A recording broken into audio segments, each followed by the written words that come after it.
Hi, my name is Sarah Alcorta, and this is my week one assignment. As I had mentioned in my week one first discussion post, my mom is actually a teacher. And so I decided to get her perspective and use her for my interview for this first assignment. Although I do have a good understanding of her background, and I am pretty familiar with the school and the school district. I was able to learn, her perspective on more specific questions. And it was really interesting to research the school that she works at and really find the demographics of the community and the school. So I did ask her a little background of how she got into the educational field. So she did say that in 1986, she began as a tutor for migrant students. She did that, decided that the education field was definitely for her, and she went to Fresno State to get her credentials. She was still doing migrant tutoring during that whole time. And then once she was able to get her credentials, she moved. She found a school district that needed support teachers. So she started as a support teacher in an elementary school. Again, as a support teacher, she wasn't just assigned to one class or one teacher. She kind of jumped around to the different teachers when they needed her, the different grades. So she did get a lot of experiences there. She was then hired as a long-term sub, and then that led to her getting a full-time teaching position. So she has been in the same district for more than 20 years. So she did spend a good chunk of her time actually in the middle school in the district. So the district consists of one middle school and 3 elementary schools. So she was a 6th grade teacher, which is when she was my teacher. She taught math and science. Then she went to 8th grade, where she taught more like the history, literature. She was then offered a position in the elementary schools, so she took that. I believe it was 3rd grade. But she did kind of feel the pressure more of the Common Core testing. When she was teaching the elementary kids who are getting towards middle school. It might have been 4th grade. And so she decided she wanted to do something different. She was offered a technology coaching position.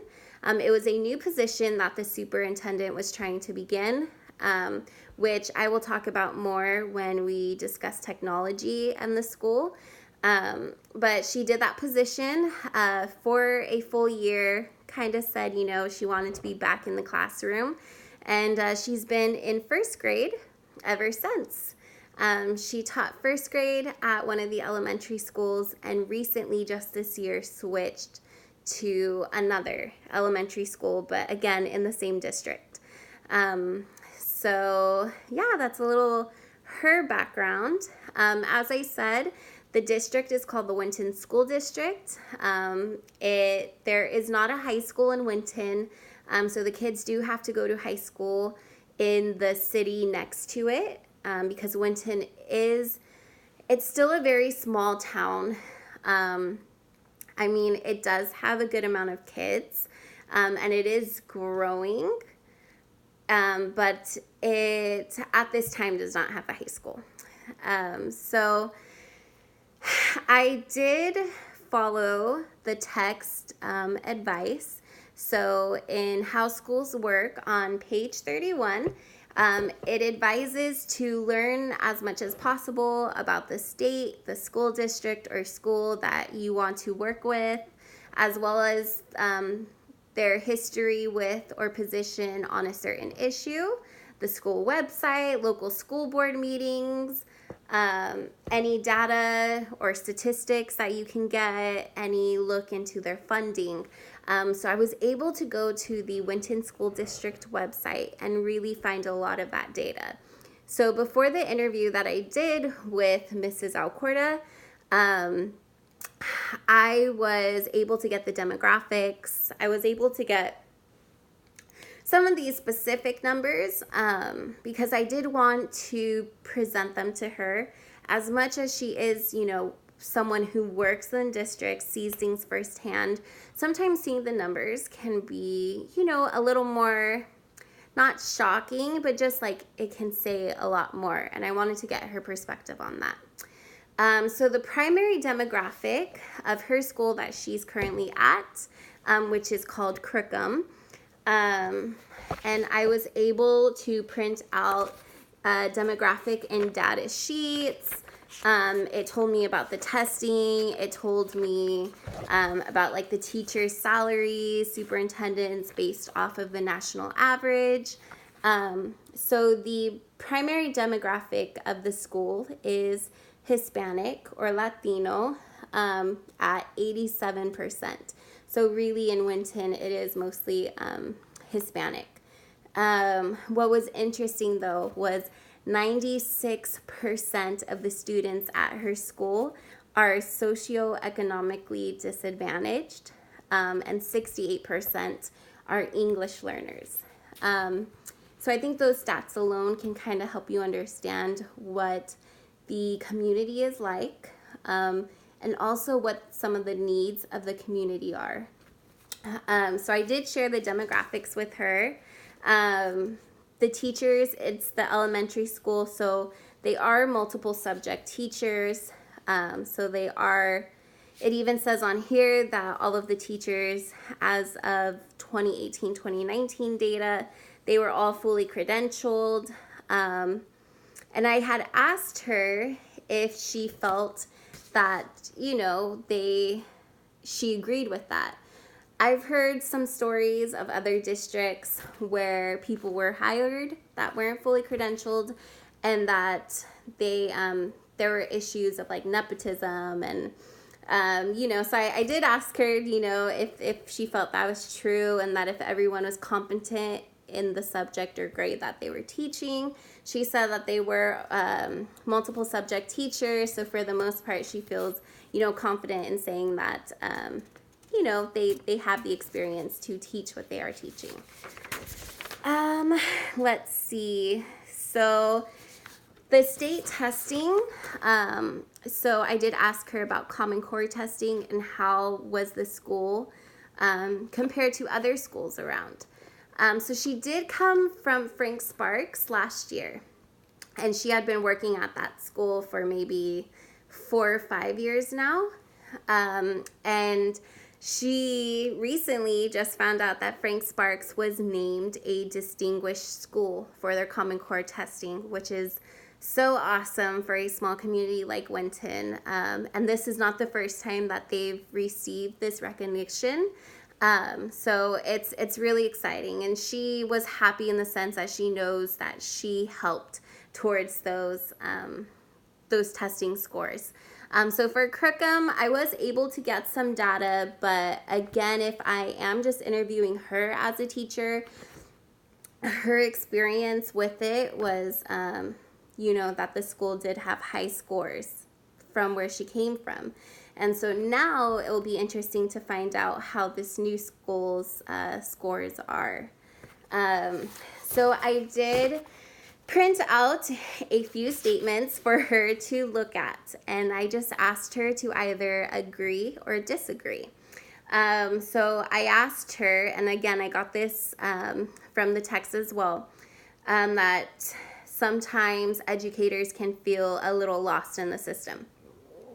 So I did ask her, as an educator, I feel like a cog in a big machine with little control. So she said in the classroom, she feels like she does have control. She's able to come up with her lesson plans and really use different teaching styles based off of what works, not just of, being told you have to do this.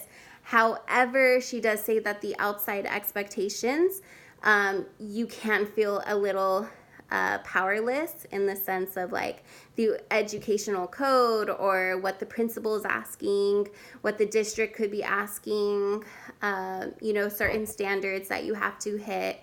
And she says it can be overwhelming, but overall, she does feel like she comes from a very supporting district. I asked her, based off the data provided, I feel as though our school district is adequately meeting the needs of the community. So as I said, most of the students in the school are considered socioeconomically disadvantaged. So in the actual community, in the town of Winton, I was able to find data from Data USA that said, and this is 2017 statistics, that 25.3% of the population in Winton is considered to be in poverty, where the national average is 13.1. Hispanics are the highest ethnicity of poverty at 43.2%. That Winton has 33.9% of residents born outside of the U.S., where the national average is 13. And 74.6% of the population in Winton are citizens, where the national average is 93.2. So with those statistics, there are a lot of English learners still. The community definitely is known to be a little more rough and tough. Things are a little more run down. And so, she's been in the community for so long that asking her if she felt like the school district adequately met the needs of the community, I could probably go on different examples of how I feel like they are not or how I feel like they are. But from her perspective, she agreed, and she said that she feels like through certain, fundraisers, through the local school board meetings, and I've been to them, the community does show up, and the community has a lot to say, and it's awesome. And so she does feel like the district is really a huge avenue to the community. And it is shown through really the band program. The band plays everywhere for every event, and it is cool.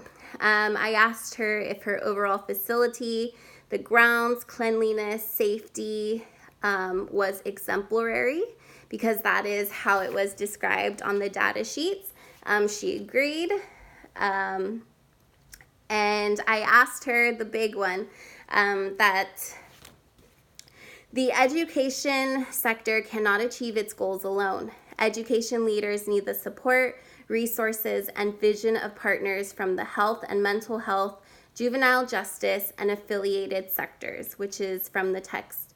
And of course, she agreed.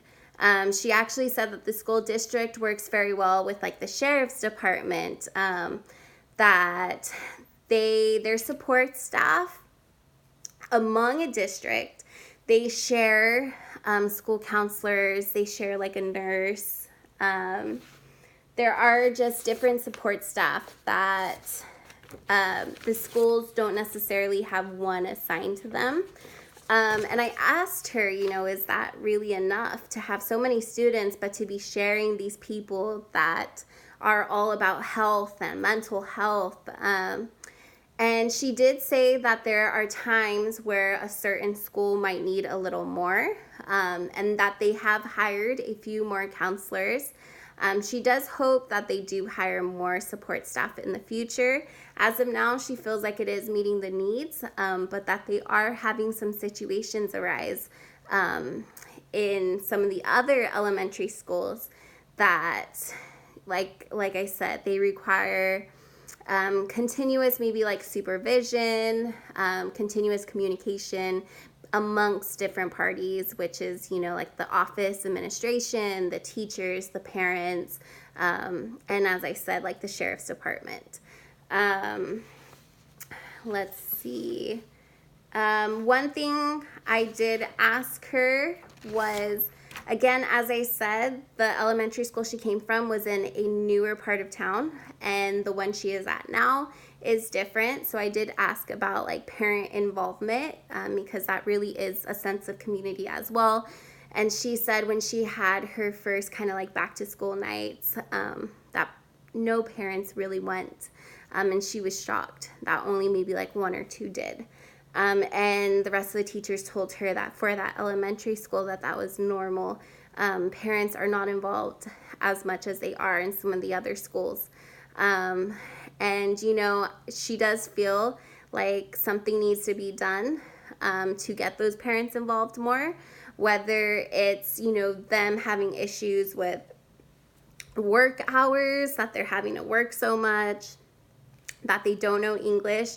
However, most of the teachers that are hired are bilingual, or there is someone bilingual, you know, very close who can help. So she really feels like the district needs to work on doing something to create like a better bridge from that particular school curriculum to the parents.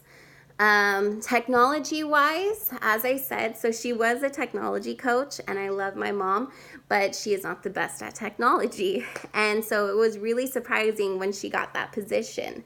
She did say that the superintendent, as much as he does say that he wants to continue growth in technology in the schools, I mean, every student is assigned a Chromebook. You know, they have computer labs, and they have like smart boards.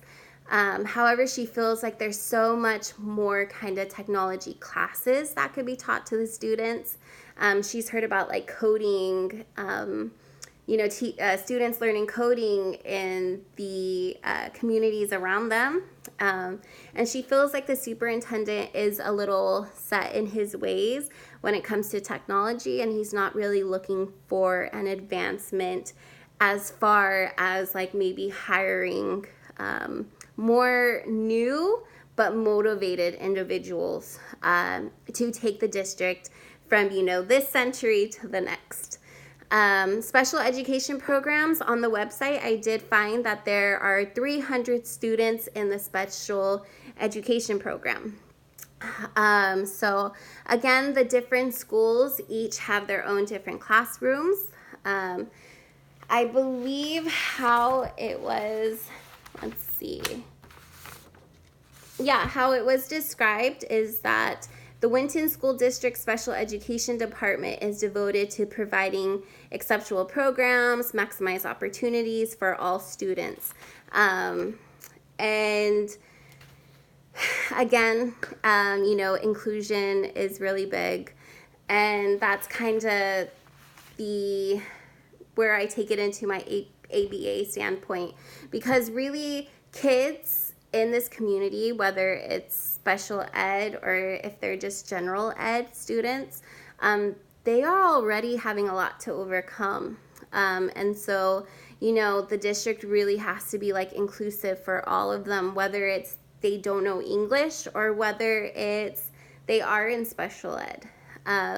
So my mom did say that she is very familiar with the special ed staff in the different schools, and that she thinks that they are awesome. Of course, she feels, especially with me being in this field, that there's so much more to learn.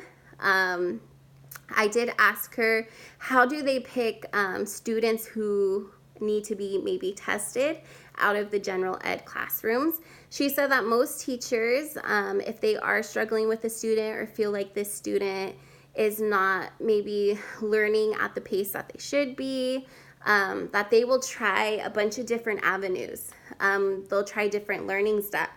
They'll try different learning styles. And, you know, she does know that there are some teachers who don't, and who automatically kind of think like, oh, this student has something wrong with them. They should be tested, like they should be someone else's problem.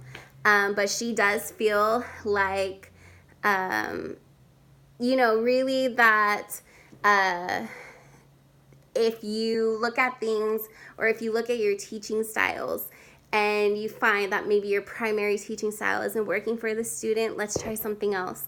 and let's try something else. And then, you know what, if they need to be tested, okay, let's get them tested. But like, you are in it for that student, not just for your own test scores, not for, you know, your own reputation as a classroom.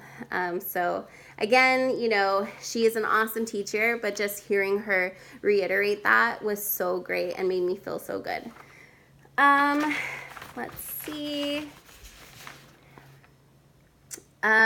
Attendance, I did want to talk about as well. Again, that was like my ABA connection. Attendance is really important, and that's what they find in these schools as well, is that most of the times, like, school is either where the students go to get away from home, or school is needed to really make these students, the website says that their goal is to make these students, you know, our future leaders. And she says that, like, they really are kind of very specific on attendance because they want the kids there so bad so that these kids can continue just being academically successful and gain all of those academic assets, so that they will be able to, you know, get out of a community like the one that they are being raised in, you know, go do better things. And so she was able to say that, like, attendance can be rough. You know, we talk about asthma and dental pains, really the higher numbers of poverty. She said just she feels like there is a correlation, like why they are sometimes missing so much school. And again, like in my sessions with my kids, you know, with my clients, you know, if we miss like 2 sessions in a row, like, they still have the skills, but it's rough coming back. It's rough for them, you know, it's rough for them to get back into that routine sometimes, especially if something big has happened. And for these students, unfortunately, something big happens. So again, that was my wrap up of my week 1 assignment. So my references were the textbook, How Schools Work. I also got most of my data from the Winton School District website, as well as my data on the Winton community from the Data USA website as well. Thank you.